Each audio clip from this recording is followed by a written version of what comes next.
கொரியாவில் நான் எங்கள் வீட்டு வாசலில் டெய்லி கோலம் போடுவேங்க. இதெல்லாம் ஒரு கோலமான்னு கேட்காதீங்க.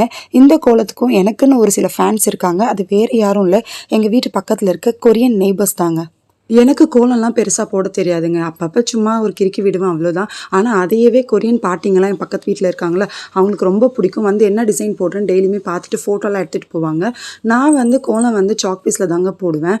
நான் வந்து இந்தியாவிலேருந்து கொரியா போகும்போதே நம்ம ஊர் சாக் பீஸ்லாம் வாங்கிட்டு தாங்க போயிட்டுருந்தேன். இருந்தாலும் கொரியன் சாக் பீஸ் வாங்கி ட்ரை பண்ணுமேன்னு சொல்லிட்டு ட்ரை பண்ணுங்க. சீரியஸ்லிங்க, செம்ம குவாலிட்டி. அது அவ்வளோ சீக்கிரம் வந்து பிரேக்கும் ஆகாது. ரொம்ப ப்ரெஷர் பண்ணால் தான் பிரேக் ஆகும். அதுவே நம்ம ஊர் சாக் பீஸை லைட்டாக தொட்டாலே பிரேக் ஆகுது. அது மட்டும் இல்லைங்க, நம்ம ஊர் சாக் பீஸில் தான் ஸ்டார்டிங்லேருந்தே நான் கோலம் போட ஆரம்பித்தேன். அது டெய்லி தண்ணி தெளித்தோடனே களைஞ்சு போயிடும். ஆனால் கொரியன் சாக் பீஸ் ட்ரை பண்ணி பார்க்கலான்னு பார்த்தா, ஒரு நாள் 2 நாள் இல்லைங்க, ஒரு வாரம் தண்ணி தெளித்தாலும் இல்லை மழையே பெஞ்சாலும் அந்த கோலம் வந்து கலையவே கலையாதுங்க. அது அப்படியே இருக்கும். கொரியாவில் சாக் பீஸ் கூடமா இவ்வளோ குவாலிட்டியாக இருக்கும்.